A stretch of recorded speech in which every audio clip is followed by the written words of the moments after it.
एक बार भगवान विष्णु जी शेषनाग पर बैठे बैठे बोर हो गए और उन्होंने धरती पर घूमने का विचार मन में किया। वैसे भी कई साल बीत गए थे।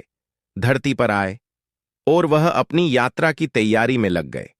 स्वामी को तैयार होता देखकर लक्ष्मी मां ने पूछा, आज सुबह सुबह कहां जाने की तैयारी हो रही है? विष्णु जी ने कहा, हे लक्ष्मी, मैं धरती लोक पर घूमने जा रहा हूं। तो कुछ सोचकर लक्ष्मी मां ने कहा, हे देव, क्या मैं भी आपके साथ चल सकती हूं? भगवान विष्णु ने 2 पल सोचा, फिर कहा, एक शर्त पर। तुम मेरे साथ चल सकती हो। तुम धरती पर पहुंचकर उत्तर दिशा की ओर बिल्कुल मत देखना। इसके साथ ही माता लक्ष्मी ने हां कह के अपनी मनवाली और सुबह सुबह मां लक्ष्मी और भगवान विष्णु धरती पर पहुंच गए। अभी सूर्य देवता निकल रहे थे। रात बरसात होकर हट्टी थी। चारों ओर हरियाली ही हरियाली थी। उस समय चारों ओर बहुत शांति थी और धरती बहुत ही सुंदर दिख रही थी और मां लक्ष्मी मंत्र मुग्ध होकर धरती को देख रही थी और भूल गई कि पति को क्या वचन देकर आई है और चारों ओर देखती हुई कब उत्तर दिशा की ओर देखने लगी, पता ही नहीं चला। उत्तर दिशा में मां लक्ष्मी को एक बहुत ही सुंदर बगीचा नजर आया और उस तरफ से भीनी भीनी खुशबू आ रही थी और बहुत ही सुंदर सुंदर फल खिले थे।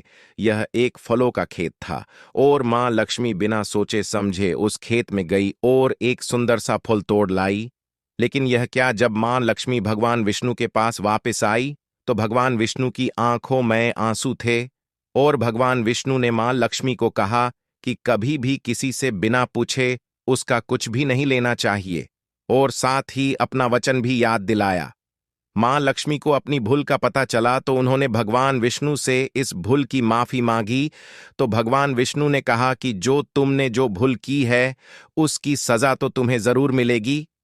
जिस माली के खेत से तुम नए बिना पूछे फूल तोड़ा है, ये एक प्रकार की चोरी है। इसलिए अब तुम 3 साल तक माली के घर नौकर बनकर रहो। उसके बाद मैं तुम्हें बैकुंठ में वापस बुलाऊंगा। मां लक्ष्मी ने चुपचाप सर झुकाकर हां कर दी।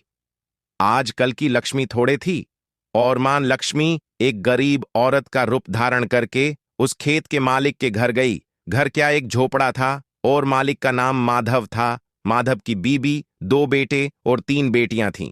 सभी उस छोटे से खेत में काम करके किसी तरह से गुजारा करते थे। मां लक्ष्मी जब एक साधारण और गरीब औरत बनकर जब माधव के झोपड़े पर गई तो माधव ने पूछा, बहन, तुम कौन हो और इस समय तुम्हें क्या चाहिए? तब मां लक्ष्मी ने कहा, मैं एक गरीब औरत हूं, मेरी देखभाल करने वाला कोई नहीं। मैंने कई दिनों से खाना भी नहीं खाया। मुझे कोई भी काम दे दो, साथ में मैं तुम्हारे घर का काम भी कर दिया करूंगी। बस मुझे अपने घर में एक कोने में आसरा दे दो। माधव बहुत ही अच्छे दिल का मालिक था। उसे दया आ गई, लेकिन उसने कहा, बहन, मैं तो बहुत ही गरीब हूं। मेरी मेरी देखभाल करने वाला कोई नहीं। मैंने कई दिनों से खाना भी नहीं खाया। मुझे कोई भी काम दे दो, साथ में मैं तुम्हारे घर का काम भी कर दिया करूंगी। बस मुझे अपने घर में एक कोने में आसरा दे दो। माधव बहुत ही अच्छे दिल का मालिक था। उसे दया आ गई, लेकिन उसने कहा, बहन, मैं तो बहुत ही गरीब हूं।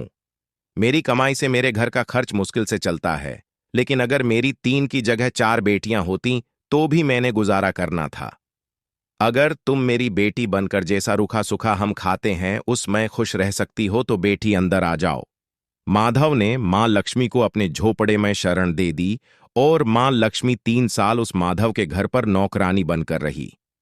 जिस दिन मां लक्ष्मी माधव के घर आई थी उससे दूसरे दिन ही माधव को इतनी आमदनी हुई फलों से कि शाम को एक गाय खरीद ली। फिर धीरे धीरे माधव ने काफी जमीन खरीद ली और सबने अच्छे अच्छे कपड़े भी बनवा लिए और फिर एक बड़ा पक्का घर भी बनवा लिया। बेटियों और बीबी ने गहने भी बनवा लिए और अब मकान भी बहुत बड़ा बनवा लिया था। माधव हमेशा सोचता था कि मुझे यह सब इस महिला के आने के बाद मिला है। इस बेटी के रूप में मेरी किस्मत आ गई है मेरी। और अब 2-5 साल बीत गए थे, लेकिन मां लक्ष्मी अब भी घर में और खेत में काम करती थी। एक दिन माधव जब अपने खेतों से काम खत्म करके घर आया तो उसने अपने घर के सामने द्वार पर एक देवी स्वरूप गहनों से लदी एक औरत को देखा। ध्यान से देखकर पहचान गया, अरे ये तो मेरी मुंह बोली चौथी बेटी यानी वही औरत है। और पहचान गया कि ये तो मां लक्ष्मी है।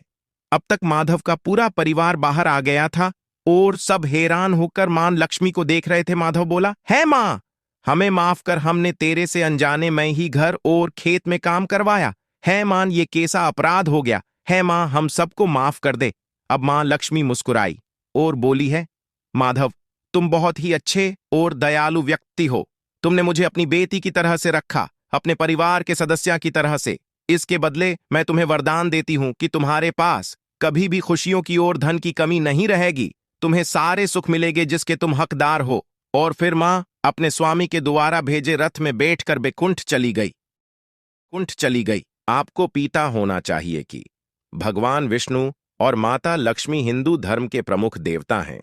विष्णु भगवान को परमात्मा के रूप में माना जाता है और वे सृष्टि, स्थिति और संहार के त्रिमूर्ति में से एक हैं। माता लक्ष्मी धन, समृद्धि और सौभाग्य की देवी हैं। विष्णु भगवान के 4 बाहु और नीले रंग के शालीन शरीर का चित्रण किया जाता है। वे शंख, चक्र, गदा और पद्म को धारण करते हैं, जो उनकी आध्यात्मिक और लौकिक शक्तियों का प्रतीक है। माता लक्ष्मी का चित्रण धन, समृद्धि और सौभाग्य के साथ होता है और वे धन की देवी के रूप में प्रसिद्ध हैं। भगवान विष्णु और माता लक्ष्मी के बीच एक अटूट रिश्ता है। वे एक दूसरे के साथ लक्ष्मी नारायण के रूप में जाने जाते हैं, जो धन और आध्यात्मिक समृद्धि के प्रतीक के रूप में माने जाते हैं। विष्णु भगवान को साकार रूप में पूजने के लिए लक्ष्मी की आवश्यकता होती है, क्योंकि उनके बिना विष्णु की पूजा पूर्ण नहीं होती। वैसे ही माता लक्ष्मी को पूजने के लिए भगवान विष्णु की आवश्यकता होती है, क्योंकि उनके बिना लक्ष्मी की पूजा भी अधूरी होती है। इस प्रकार वे एक दूसरे के बिना अधूरे हैं और एक दूसरे के बिना पूर्ण नहीं होते। विष्णु भगवान और माता लक्ष्मी के पौराणिक कथाओं में उनके भक्तों के लिए उत्तम आदर्श हैं। उनके लीलाएं, वर्तमान रूप और कल्याणकारी गुणों का वर्णन पौराणिक कथाओं में मिलता है, जो उनके भक्तों को आदर्श जीवन की दिशा देते हैं। विष्णु और लक्ष्मी के प्रति भक्ति और पूजा का महत्व धर्मशास्त्रों में भी उच्च रूप से मान्य है। उनके द्वारा प्रकट की गई भक्ति को धार्मिक एवं आध्यात्मिक समृद्धि का स्रोत माना जाता है।